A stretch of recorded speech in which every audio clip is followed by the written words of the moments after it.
What's going on, YouTube? Welcome back to the Dose Media Network. My name is Joey. If you are new here, what we do is we break down the Draftkings main slate each and every single week on this YouTube channel. So if you enjoy this content, make sure you are subscribed to the channel. Helps us out a ton. Our next goal is 500 subscribers, so make sure you subscribe, leave a like on this video if you enjoy this style of content. And in this video today, as you could tell by the title, I will be going over the optimal cash game plays for week 1 on NFL DraftKings. This video is coming out Saturday afternoon. I will be releasing it a little bit earlier in the week so you guys can all digest this information a little bit earlier, as Saturday is kind of late in the week. But nonetheless, I will still be going over who you should be targeting for cash games, specifically on DraftKings. So without further ado, let's take a look at the quarterback position for week 1 on DraftKings. All right, so as it always is with week 1, the pricing is very loose. I think there are a lot of mispriced players on this week 1 slate. And if you're new to cash games and cash game strategy in general, you're going to want to prioritize floor. You're going to want to prioritize opportunity, especially at the skill positions. And you're going to want to prioritize rushing quarterbacks that have the ability to separate from the rest of the field. So guys like that include Lamar Jackson, Kyler Murray, Jalen Hurts, and even Trey Lance down here at 6K. Each and every single week, there are going to be specific quarterbacks that become the chalk. And if you don't know what chalk is, that just means the highest owned players on the slate. And cash games specifically are just contests where roughly 50% of the field gets paid out. So, you know, your head-to-heads, your 50-50s, your double-ups, and it doesn't matter whether you come in first or you come in 7,000th place. Each place gets paid the same. So you're just going to want to focus on playing the best plays possible for cash games.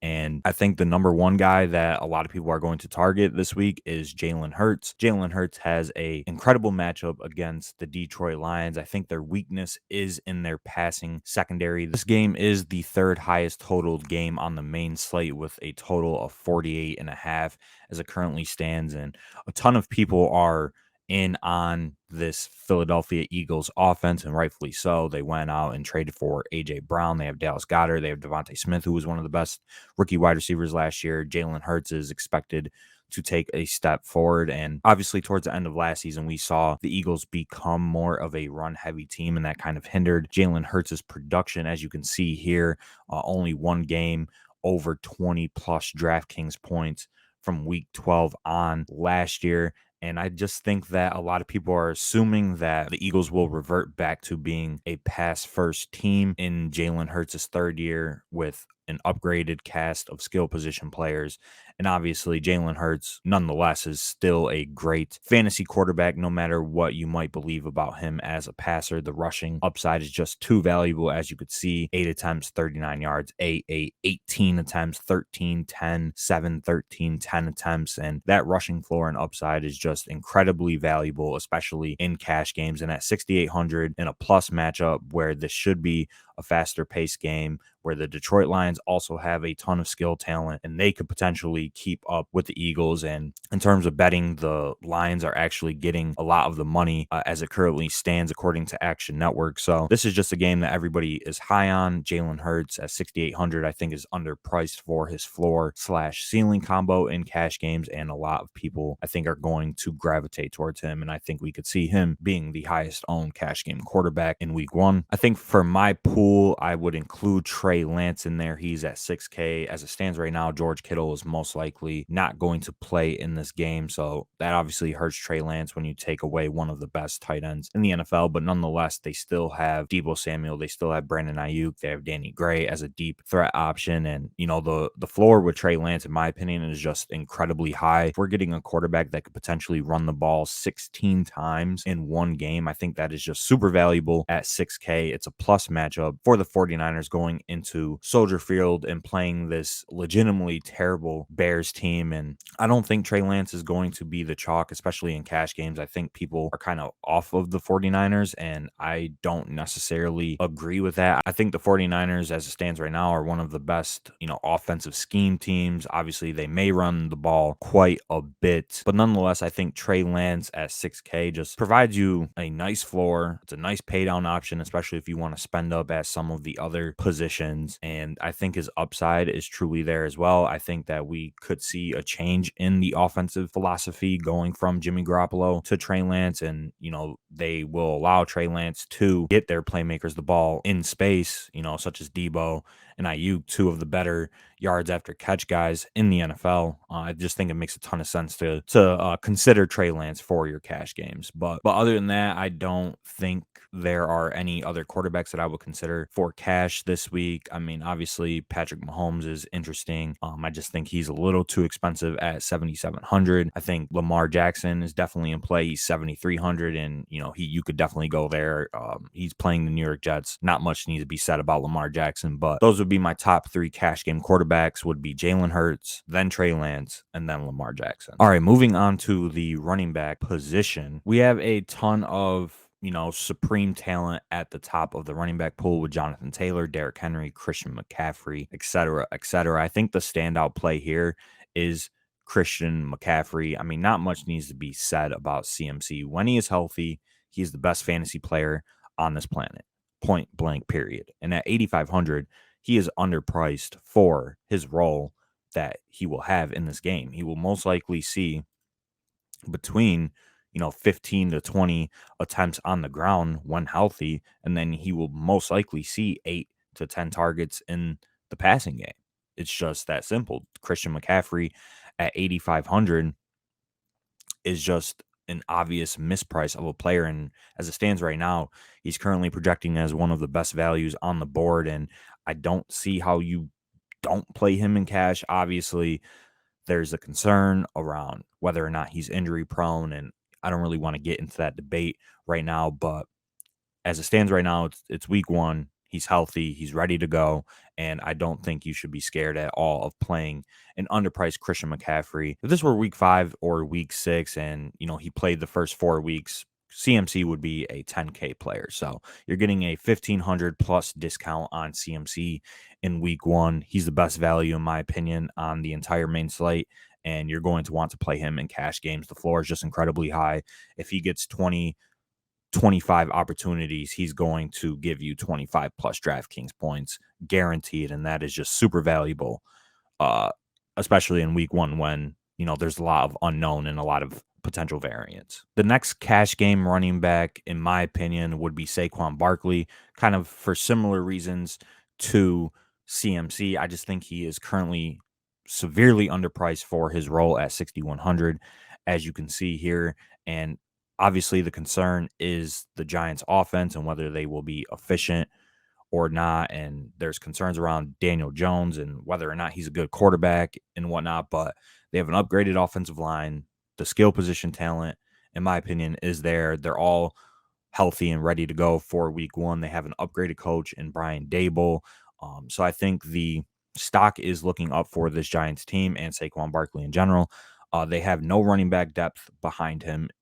He is going to be utilized as a workhorse. He has target upside. He has 25 plus touch upside. I think he is one of the safest running backs you could play in cash this week. At 6,100, he's just relatively underpriced for his role. And, as I stated at the top of the video, opportunity is king in cash games. And Saquon Barkley is going to see a ton of opportunity, as you could see on the screen right here. He has, in my opinion, a 20 touch floor when he's healthy. And he has a ton of target upside, 8 targets, 9, 5, 6, 6, 7. So you're getting a solid floor out of Saquon Barkley. You're getting a solid ceiling out of Saquon Barkley. And I think he is one of the best cash game running back plays on the board. And I think Najee Harris is very similar to Saquon Barkley. You're going to get a ton of opportunity from Najee Harris at only 6,400. So he is definitely in cash game consideration for me. I think that the ceiling is a little bit lower with Najee Harris, just with the type of player that he is. He doesn't really have that much explosiveness. He won't break off big runs. He won't break long touchdown runs like a CMC, like a Saquon Barkley. So for those reasons, he would be my 3rd cash game running back. But nonetheless, the opportunity is going to be there. He's underpriced for his current role in the Steelers offense. It's going to be interesting to see how the Steelers offense actually functions without Ben Roethlisberger there, and we might not see him have these, 19 target games again. I think that's definitely an outlier, but 6, 7 targets is well within the range of outcomes. It's just going to be interesting to see how the Steelers offense functions, at least to start the season, with Mitchell Trubisky at quarterback. But nonetheless, Najee Harris is a very, very solid play and should definitely be in cash game consideration for you all. So those are my top 3 cash game running backs. I think that this is a week where you can only play 2 running backs in cash just because some of the wide receiver value is underpriced in my opinion, and there are a lot of guys that I like at the wide receiver position. So I'm leaning towards a 4 wide receiver build in cash games. But some honorable mentions: Aaron Jones is 6,700. I think he is underpriced for his role in the Packers offense. I think he has a chance to be second or even first on the team in targets, and on DraftKings, a full PPR site, that is just super valuable. So Aaron Jones is definitely in consideration. And then you can consider Joe Mixon at 7,100 as a 6-point home favorite. He's going to see 20 plus touches. He's going to be involved a little bit in the passing game, not as much as, a DeAndre Swift or Aaron Jones, but he should see some target opportunity nonetheless. But other than that, I would not go lower than 6,100 in cash games for running backs. I just don't think it's a necessity. I do like some of the cheaper running backs for GPPs, like a Dameon Pierce or Chase Edmonds or CH. But in cash games, I want guaranteed opportunity. I want guaranteed target upside. And the guys that I talked about fit that criteria flawlessly. All right, moving on to wide receiver. If we take a look at the top of the wide receiver pool, we have Devontae Adams, Justin Jefferson, Deebo Samuel, Jamar Chase. I think the standout play in this range is definitely Justin Jefferson. I mean, not much needs to be said about Justin Jefferson. Everybody knows how good of a player he is. And we have all this rhetoric around Justin Jefferson entering into this new Cooper Kupp role in this Kevin O'Connell offense. And I tend to want to believe that is true. Justin Jefferson is a player that you want to get the ball, point blank, period. He is one of the highest upside wide receivers in the league. And at 7,800, I think Justin Jefferson is underpriced. I think that this is a player that we are going to see become a 9,500, even 10K player as the season goes on. So, in my opinion, you are buying low on Justin Jefferson right now at 7,800. He, in my opinion, is just as good of a play as CMC, or he's up there. Some projection sites might not favor Justin Jefferson this week, but I just frankly believe that is wrong. The Packers and Vikings game is the 4th highest total game on this slate, and Justin Jefferson is the standout play at the wide receiver position. I think, frankly, he's just too underpriced, and this is a good buy low opportunity in week 1. I don't think he will be under or close to 7,800 again for the rest of the season. All right, the second player that I think you should be targeting in cash games at wide receiver is Hollywood Brown. So Hollywood Brown is 6,200, and there are also a lot of options in this mid-range, but I think he is a standout option because the Cardinals just frankly have a lot of injuries. Zach Ertz is currently hurt. We'll see whether or not he plays. Rondale Moore is out.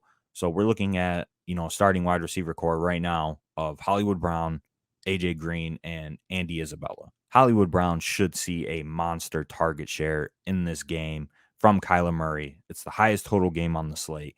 I think that Hollywood Brown is going to be one of the chalkiest players in week 1. I think that his upside is there. The target opportunity is there. The offensive environment is there. The game environment is there. You can poke no holes in this Hollywood Brown play. And at 6,200, I think he should be locked into everyone's cash game lineup. And if he's not, you are just simply making a mistake in cash games, in my opinion. So Justin Jefferson and Hollywood Brown are definitely my 2 favorite plays in week 1. And, you can consider Brandon Cooks or T. Higgins, even DJ Moore in cash. I think all of these guys are going to have relatively good target shares. And, I won't blame anybody for going the Brandon Cooks route or going the T. Higgins route in a game against Pittsburgh or going the DJ Moore route. Even Darnell Mooney, a little bit lower here at 5,700. I don't hate that at all.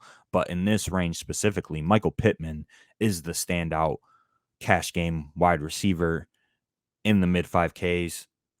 He's 5,500. We have an upgraded quarterback situation going from Carson Wentz to Matt Ryan, which I think bolsters Pittman's stock. He was one of fantasy football's darlings coming into week one.